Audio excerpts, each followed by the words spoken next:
Hello friends, welcome back to our channel. So आज हम इस वीडियो में बात करेंगे लोधा डेवलपर्स के बारे में, जिसको मैक्रोटेक डेवलपर्स के नाम से भी जाना जाता है। और ये मेरे रडार पर क्यों आए हैं हम डिटेल में चर्चा करेंगे। मैंने अपने टेलीग्राम पर भी इसका नाम डाला था कि इसको बिल्कुल अपने रडार पर रख सकते हैं। और इसी तरह के आइडियाज़ आपको हर वीडियो में देखने को मिलते हैं। अगर आप मुझसे पुराने जुड़े हुए हैं तो आपने ज़रूर देखा होगा, मैंने अभी आपको ब्लिस जीवीएस के बारे में बात की थी। ब्लिस जीवीएस में बहुत ही अच्छा ट्रैक्शन देखने को मिला है। पेटीएम हमने बहुत टाइम से बता रहा हूँ मैं, पेटीएम बहुत अच्छा लग रहा है और मैं हर वीडियो में आपको बताता हूँ पेटीएम अभी बहुत अच्छी चाल में चल रहा है। बिल्कुल अपने रडार पर रख सकते हैं। इसके अलावा हमने जो भी स्टॉक बताया, चाहे हमने लॉरस लैब्स बताया जहाँ पर मैंने भी एंट्री बनाई थी, वहाँ पर भी अच्छा रिटर्न देखने को मिला है। और इनफैक्ट जितने भी स्टॉक्स पे हम बात की है, पीएनबी आप देखिए 110 के आसपास पहुँच चुका है in a very short span of time. वहाँ पर मैंने भी पोजीशन बनाई थी, तो पीएनबी मैंने अपनी पोजीशन बनाई, लॉरस लैब्स में अपनी पोजीशन बनाई। डिस्क्लेमर की तरह ध्यान रखिएगा, मैक्रोटेक में आज भी मैंने अपनी पोजीशन बनाई है। और वो आज मैंने पोजीशन कहाँ बनाई है, 1347 के आसपास पोजीशन बनाई है। उसका रीज़न भी देखेंगे 1347 पर ही क्यों बनाई है, वो भी एक हम डिटेल में चर्चा करने वाले हैं इस पर्टिकुलर वीडियो में। तो अगर आप मुझसे पुराने जुड़े हैं तो आपने सारी वीडियो देखी होगी। अगर आप अभी तक चैनल पर नए हैं, चैनल को सब्सक्राइब जरूर कर लीजिए, बेल आइकन दबाना बिल्कुल नहीं भूलिएगा। आज शुरू करते हैं मैक्रोटेक डेवलपर्स के। ये डेली का चार्ट है। डेली के चार्ट में मैंने आपके सामने एक ट्रेंड लाइन डाली है, क्योंकि आज ड्यूरिंग द डे मैंने इसको देखा तो ये अच्छा खासा ट्रेंड लाइन का जो ये रेजिस्टेंस फेस कर रहा था, आज के सत्र में इसने काफ़ी अच्छी ग्रीन कैंडल के साथ इसने इसने क्रॉस कर लिया है। तो पहला रीज़न तो ये था मेरा इसमें एंट्री करने का। एक दो और रीज़न से हम ड्यूरिंग द वीडियो बात करते चलेंगे। बट पहला रीज़न तो ये था कि इसमें अच्छी सी एक ग्रीन कैंडल के साथ इसने कन्विक्शन के साथ इस पर्टिकुलर रेजिस्टेंस लाइन को या ट्रेंड लाइन को ब्रेक कर दिया है। तो ये एक रीज़न था इसमें एंट्री करने का। एंट्री भी मैंने कहाँ की है, एंट्री की है मैंने 1347 के आसपास। तो ये मेरा एंट्री पॉइंट है, ये वाला। यहाँ पर मैंने एंट्री की है 1347 पर, और उसके बाद भी देखिए 1371 पर क्लोजिंग दी है। अब इसमें क्या करें, अगर आपके पास पोजीशन है तो बिल्कुल बन रहेगा। अगर किसी भी गिरावट में 1330 तक की गिरावट देखने को मिल जाए तो वहाँ पर इसमें अच्छी एंट्री पॉइंट बन सकते हैं शॉर्ट टर्म होराइजन के पॉइंट ऑफ व्यू से। लॉन्ग टर्म में अगर किसी भी गिरावट में ये 1200 1250 के नज़दीक कहीं पर भी मिल जाए तो बहुत ही बढ़िया एंट्री पॉइंट होगा और 1200 का स्ट्रिक्ट स्टॉप लॉस होगा। 1200 का स्टॉप लॉस मैं क्यों बता रहा हूँ, क्योंकि 1200 ही इसका 200 डेमा है। 200 डेमा का सपोर्ट काफ़ी ज़बरदस्त सपोर्ट होता है। आप सबको मैंने हर बार बताया है, बार बार बताया है। और इसमें भी अगर आपको कहीं पर भी 1200 से 1250 रुपये के बीच में अगर एंट्री पॉइंट मिलता है, वहीं पर ही इसके सारे क्लस्टर ऑफ सपोर्ट हैं डेली के चार्ट पर। 20, 50, 100, 200 डेमा सारे 1200 से लेके 1253 के बीच में ही ये झूम रहे हैं सारे के सारे। तो वो तो बहुत ही बढ़िया एंट्री पॉइंट होगा किसी भी दिन गिरावट पर मिले। बट मुझे लगता नहीं अभी गिरावट आनी चाहिए हाल फिलहाल में। अगर आती है तो बहुत अच्छा एक्यूमुलेशन का जोन होगा वो, और मैं भी एक्यूमुलेट करूँगा, क्योंकि अभी मैंने एक छोटी पोजीशन बनाई है। मैं आपको पता ही है, एक छोटी पोजीशन बनाता हूँ, फिर देखता हूँ कैसी चाल आ रही है, उसके बाद वापस से इसमें एंट्री करता हूँ या उसमें पोजीशन एक्यूमुलेट करता हूँ। इस तरह से पीएनबी में मैंने किया था। मैंने हाफ पोजीशन बिल्ड की थी 104 5 रुपीज़ के आसपास, फिर वो नीचे आया था 100 के आसपास। तो मैंने एक नेक्स्ट ट्रांच या 50% वापस से मैंने ऐड किया था। और इसी तरह से मैं इसमें भी आपको बोल रहा हूँ, नीचे गिरावट आए थोड़ी सी जो सपोर्ट लेवल के आसपास आए तो वहाँ पर और भी एक्यूमुलेट कर सकते हैं। तो ये जो सपोर्ट बताया मैंने आपको, सपोर्ट तो बता ही दिया है। और अगर आपने अभी हाल फिलहाल में ही पोजीशन बनाई तो 1275 के आसपास की भी एक अच्छी सपोर्ट की तरह काम करेगा, 1250 से 1275 के बीच में, जिसका ट्रेंड लाइन का सपोर्ट मिलेगा इसको। बट ये जो जिस तरह का वॉलेटाइल मार्केट है, ट्रेंड लाइन को हो सकता है एक बार के लिए ब्रीच करे, बट फिर से ये ऊपर चलना शुरू हो जाए। तो वहाँ पर आप बिल्कुल ध्यान रखिएगा, 1200 का अल्टीमेट सपोर्ट है। अल्टीमेट सपोर्ट मतलब बिल्कुल 1200 के नीचे चलना शुरू होगा तो एक बार निकल सकते हैं। इसी तरह से HDFC लाइफ में मैं निकल गया था, क्योंकि वहाँ पर भी 200 डेमा तोड़ा इसने। आज अच्छा ट्रैक्शन देखने को मिला है, बट अगर फिर से अगर ये 675 के ऊपर HDFC लाइफ चलना शुरू होगा तो हो सकता है मैं उसको वापस से अपने डापर पर लेके आऊँगा। बट अभी जब तक 675 के ऊपर, 665 आई थिंक 200 डेमा है उसका, जब तक HDFC लाइफ में भी 665 के ऊपर नहीं चलेगा तब तक मैं बिल्कुल उसको साइड वेज रखूँगा। तो इसी तरह से इसमें भी ध्यान रखिएगा, इसमें भी अगर 1200 को तोड़ेगा तो एक बार के लिए निकल जाएंगे, अगर 1200 को फिर से रीगेन करेगा या 200 डेमो को रिक्लेम करेगा तो फिर वापस एंट्री कर सकते हैं। तो एक बहुत ही सिंपल स्ट्रैटेजी है।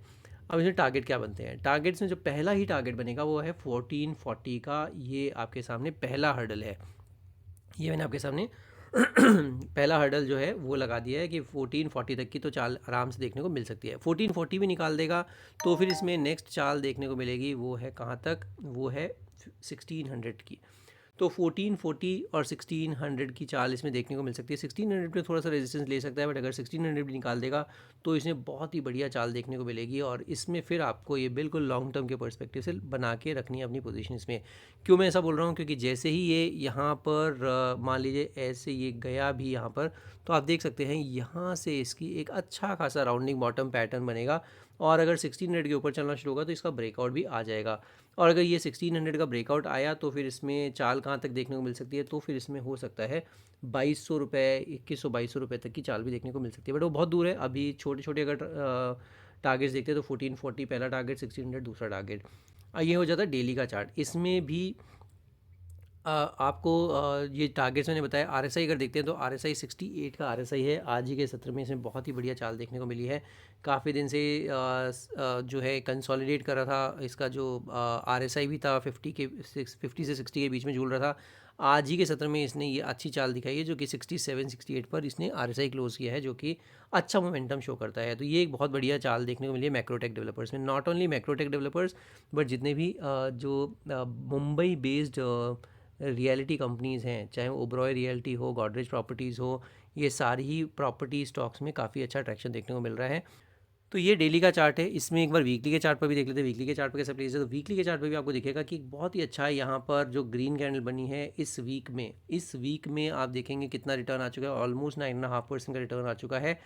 सपोर्ट कहाँ लिया था इसने, सपोर्ट लिया 1247 पर। 1247 पर ही इसका क्या है 20 वीक एक्सपोनेंशियल मूविंग एवरेज भी है, और 1247 के आसपास ही इसका 100 डे या 50 डे में भी इसी के आसपास ही झूल रहा है। तो बिल्कुल वहाँ पर अच्छे सपोर्ट हैं। तो 1250 के आसपास का अच्छा सपोर्ट है। 1250 का भी आप इसको एक अच्छा खासा सपोर्ट मान के चल सकते हैं। और 1440 पहला टारगेट, 1600 दूसरा टारगेट। 1600 भी निकल जाएगा तो 1640 इसका लास्ट टारगेट है, और 1650 निकल जाएगा तो जैसे मैंने बताया इसको, ये जो इसका राउंडिंग बॉटम है वो मुकम्मल हो जाएगा, और फिर उसके बाद चाल अच्छी देखने को मिल सकती है। अब इसका आरएसआई भी देखते हैं। तो वीकली के चार्ट पर आरएसआई 57 है, तो यहाँ पर भी मोमेंटम भी जारी हुआ ही है, स्टार्ट हुआ ही है, और इसमें बिल्कुल अपने रडार पर रख सकते हैं इस पर्टिकुलर स्टॉक को।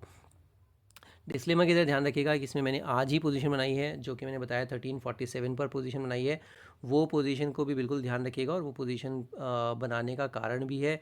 अगर मैं आपको कारण दिखाऊं तो मैं भी मंथली के चार्ट पर दिखाता हूं, कारण आपको थोड़ा सा इजीली दिखेगा वो जो चीज़ मैं आपको दिखाना चाह रहा हूं।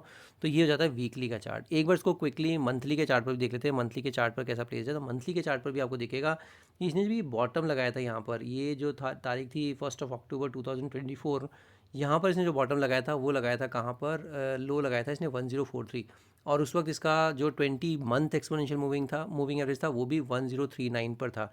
तो अच्छा खासा 20 मंथ मूविंग एवरेज पर इसने सपोर्ट लिया था, वो एक अच्छी चीज़ है।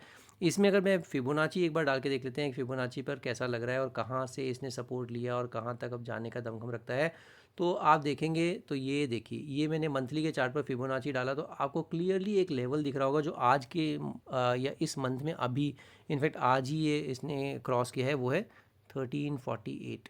1348 क्या है इसका, 1348 इसने 23.6% रिट्रेसमेंट को रिक्लेम किया है, और इसी वजह से 1348 पर 1347 पर इनफैक्ट मैंने पोजीशन बनाई भी है। तो ये कारण मैंने आपको बता दिया। पहला कारण तो इसने अच्छे खासी आज चाल दिखाई है, जो कि इसने अच्छी वॉल्यूम के साथ ऊपर गया है। और दूसरी जो कारण मैंने बताया 23.6% रिट्रेसमेंट है, यहाँ से अब मूव करना शुरू हो गया है, और 1654 की जर्नी के लिए बिल्कुल रेडी है। तो 1650 के आसपास का आप ध्यान रखिएगा। 1650 का जो टारगेट है इसमें बिल्कुल मुकम्मल हो सकता है, देखने को मिल सकता है।